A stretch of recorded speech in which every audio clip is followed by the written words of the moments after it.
So straight ahead is the compost building. We'll visit it in a while. Outside first. See what's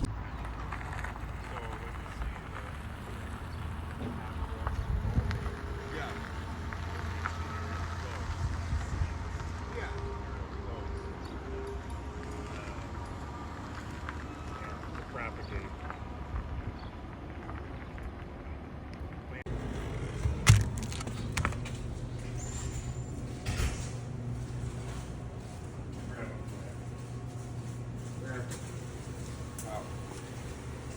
So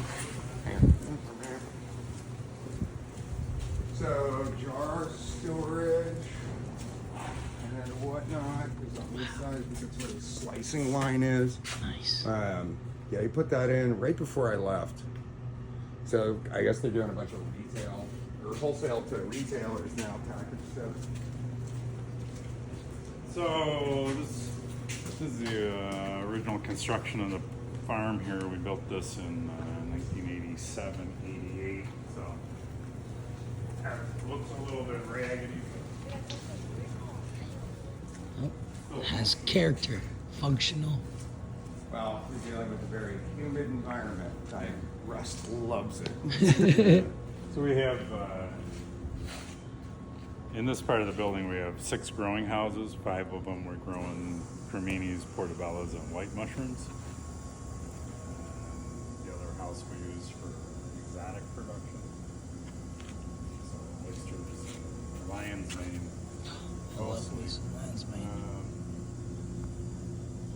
And every week we're planting a crop and setting up a house that looks like this here. What? So there's Yeah. more or less 3,500 square feet of growing space in here. Everything is hand-picked. We'll pick, in a healthy crop, we'll pick about 90 pounds per tray. Wow, 90 pounds per tray. That's amazing. And these are portobellos in here? What's that? These are Creminis and portobellos. portobellos are the same. Yeah. You should pick one and eat it though. You should try mushroom straight off the bat. Really? It's very different. I could do that. Obviously just the top. I'm back here, our white mushrooms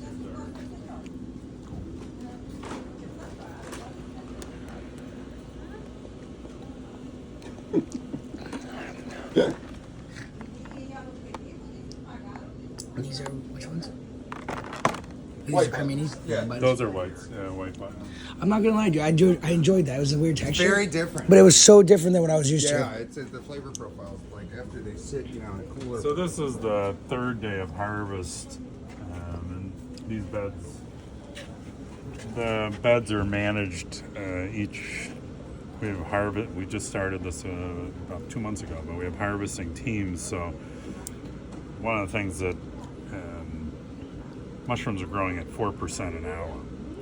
So selective harvesting. What's that? I said it compounding interest too. So. Yeah, because this guy will double in size in 24 hours. Wow. But so will this guy. So weight-wise, this guy weighs, let's say, 5 grams. Tomorrow he'll weigh 10 or whatever, 20 grams. If he's 10 grams today, he'll weigh 20 That's grams amazing. tomorrow. So we're trying to get maximum development. So some pickers are much more selective about what they're picking than Yeah. others, and we're seeing some real difference in yields in the house. And this is white mushrooms over here. And These this is beauties. kind of what we want to see is a typical bed coverage. Kind of like, Yeah. It's just a lot maturing, but when they get too crowded together, they start to get damage on them or get some bacterial blotch discoloration. Or you get square mushrooms. that's true. Yeah, it gives you like the pressure of Environment's pretty critical so we have to maintain a humidity that's high enough that the caps can grow without any desiccation from dry air, but not so high that the caps get sticky because they're harboring too much moisture and they become discolored like some of these guys in here and there. So watering the beds becomes a challenge for achieving optimum growth without causing any quality.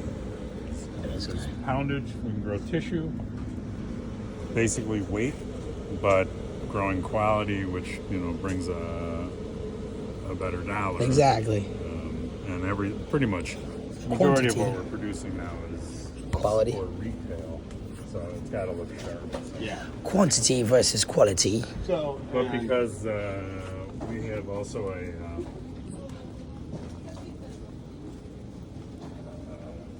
market for sliced mushrooms, seconds have become just Oh, yeah, there you go. as ones that don't produce too much. These things are huge.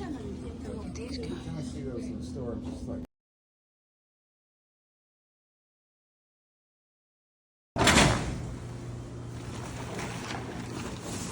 It looks similar. It's just typically we pick about 70% of the harvest in the first week, 35% second week. So in this house, I was playing around with the environment and I kind of choked it environmentally. So I really stunted the growth. But what I did do, kind of inadvertently, was create something that we've been trying to do, which is called stagger, where not all the mushrooms are maturing like they are on those beds over there. So we picked 1,000 pounds out of here yesterday. I picked 800 pounds the day before, and I thought normally we pick 4,000 to 5,000 pounds in the second harvest. And it's like, oh, we're not going to make it. But the way they're coming on, because there's this phenomenon where once this guy is matured, these other guys will come then. So we have a few days left. Oh, these like the little ones. Yeah, and they're just moving along as they can. So we'll see. I won't do this. Is that the same peat moss? Because the surface on these looks a lot more textured than last time I was here. It's more the Process? crew. Yeah. I think there used to be pretty much. It's like a lazy house.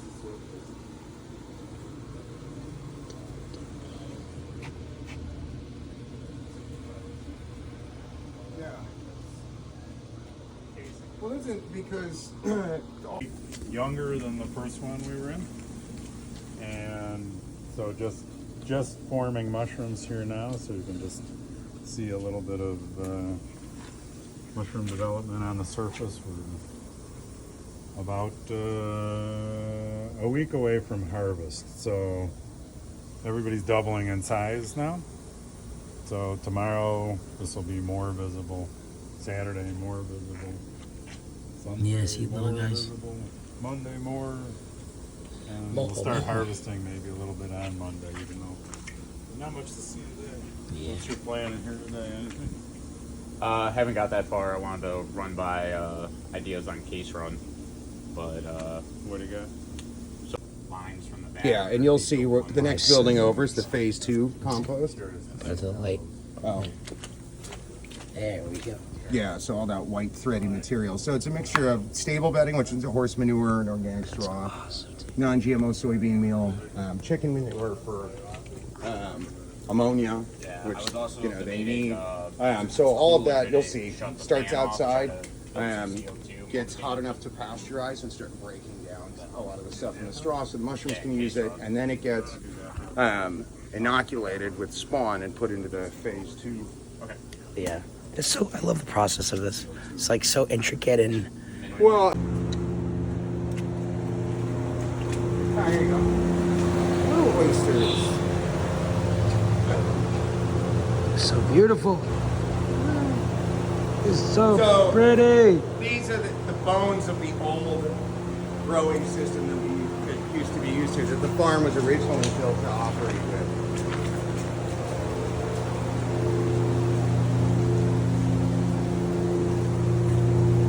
Lions laying across the way. Now this is the guy. This is my favorite. I take this every day. Every single day. Well, maybe not now because I don't bring it That every day. guy from Florida called me because he supply them with substrates. Yeah. Look at those guys on that side. Holy shit.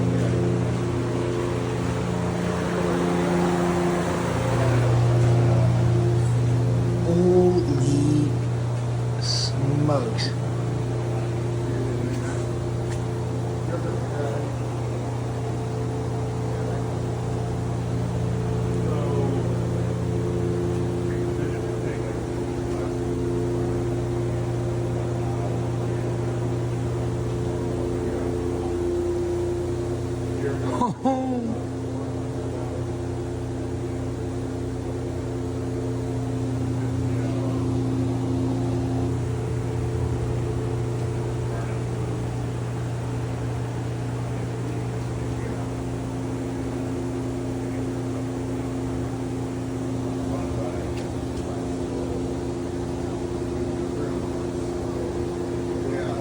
This is absolutely amazing. These are beautiful. And just Would you just look at it? Would you just look at it? It's absolutely beautiful. It's beautiful. It's so pretty. There's so many beautiful mushrooms everywhere. Oh my goodness.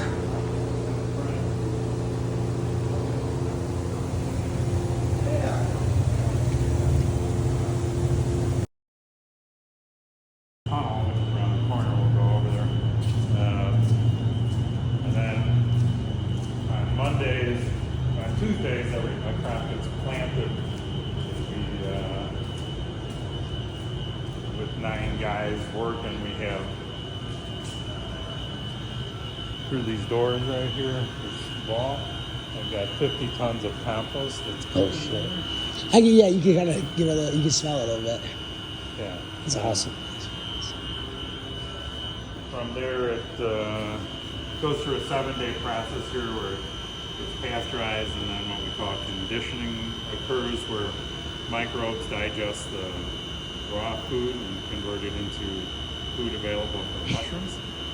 And then the little bobcat over there, the skid steer, one guy scoops the material out, dumps it into the conveyor.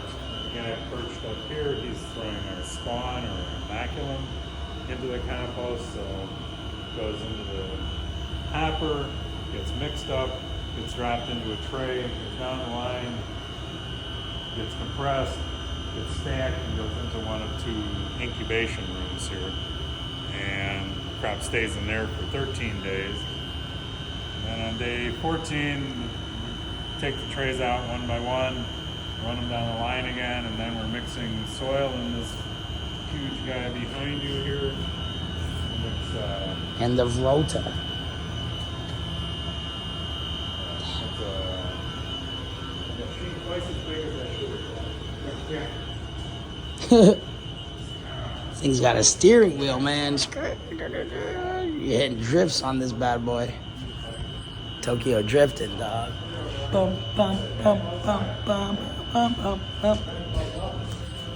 This crop we started working on Saturday. Nice. And So what does this machine do? It just kind of rakes it through, cooks it. it's mixing it. It's mixing it. So this is primarily wheat straw bedded horse manure, to which we've added chicken manure and gypsum. And this is second time through today. So the guys built these piles at the start of the day, and now they're just doing a second mix. And this is about 8,000 gallons of water that we've incorporated into the straw. That's our biggest first challenge. Getting all the water in there. Because if we start too dry, and here I got gloves if you want to see. Yeah, yeah. Doing down. G'day, dude, Zach. How's this stuff looking? This is pretty good. Anaerobic storage food for cows, solid for squeeze. So, Yes, we are going to be putting it in today. Did you add water? ooh. It's boopy.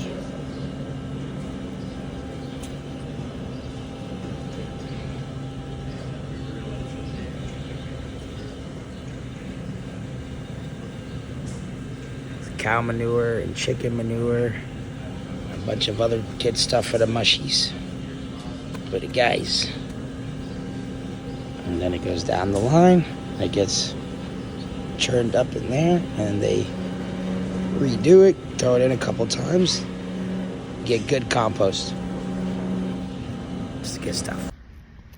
All right, and in addition to checking out River Valley Ranch and checking out their mushroom operation, they also have a retail side selling the most beautiful things, like this hot sauce I'm holding in my hands so conveniently. Let's go inside and check it out.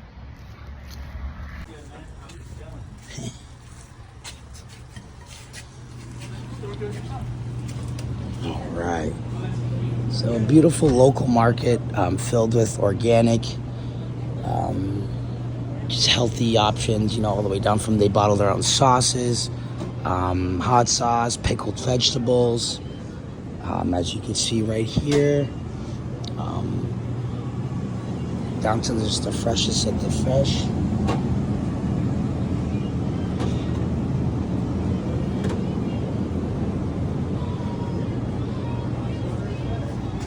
Just beautiful, beautiful food as well as it should be.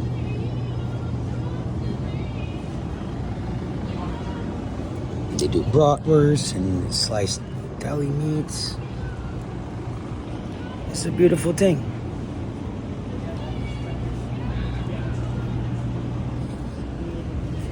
And they have books and literature to read.